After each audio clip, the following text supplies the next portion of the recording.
Welcome to the Forbidden Files, echoes and evidence of the truth, where silence speaks and the things they didn't want you to know finally make noise. Tonight, we're going to dive into a theory that blurs the line between urban legend, murder mystery, and the possibility of a nationwide conspiracy. 45 young men found dead in bodies of water across several Midwestern states from the late 1990s to the 2010s, labeled as accidental drownings.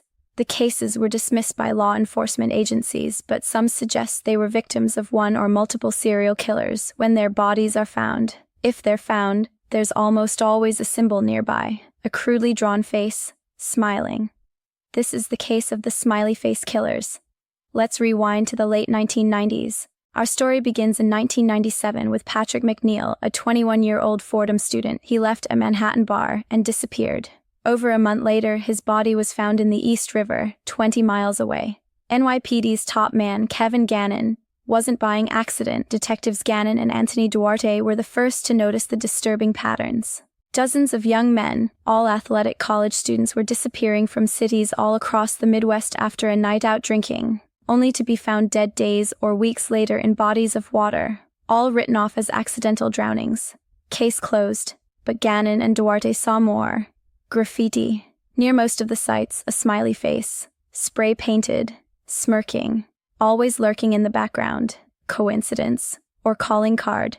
Gannon and Gilbertson claim to have found other types of graffiti symbols associated with the suspicious deaths, but have not disclosed these other images outside a few trusted law enforcement contacts for fear of inspiring copycat graffiti or alerting suspects.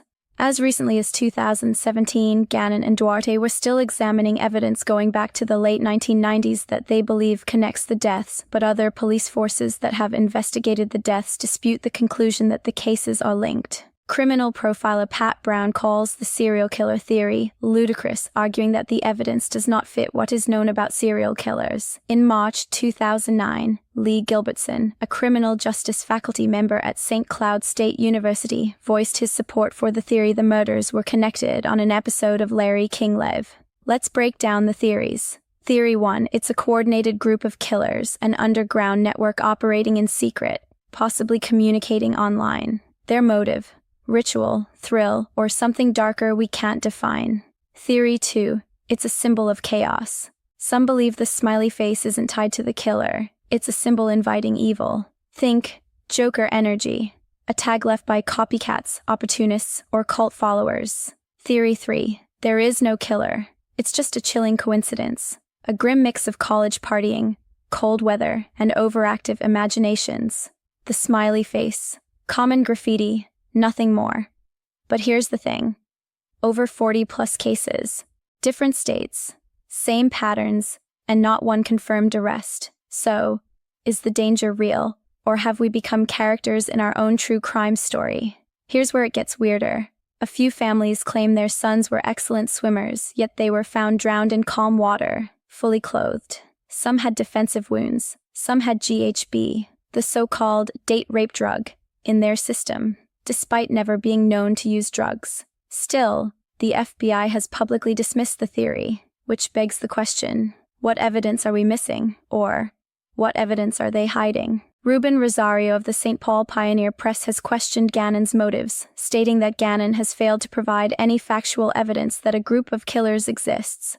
Rosario noted that Christy Peel, the original reporter on the theory, and some of the parents of the deceased have since expressed skepticism despite initially supporting the idea. Another parent, Kathy Geib, is working with Peel and others, but their main goal is to convince police to take a second look at cases of alcohol-related drownings. In 2010, Detective Kevin Gannon said during an interview with CNN, "These are not drownings. These are murders. These young men are being abducted, held for a period of time, and then disposed of in water." Gannon wrote a textbook case study on the subject titled Case Studies in Drowning Forensics. That's it for today's file. What do you believe? Is the smiley face killer just a shadow in our collective fear, or the proof of something darker lurking beneath the surface? Comment your thoughts, theories, or forbidden knowledge until next time. Keep your eyes open, keep your mind sharp, and never stop asking, what truth were we never meant to see? This has been the Forbidden Files. Echoes and evidence of the truth. We're just getting started.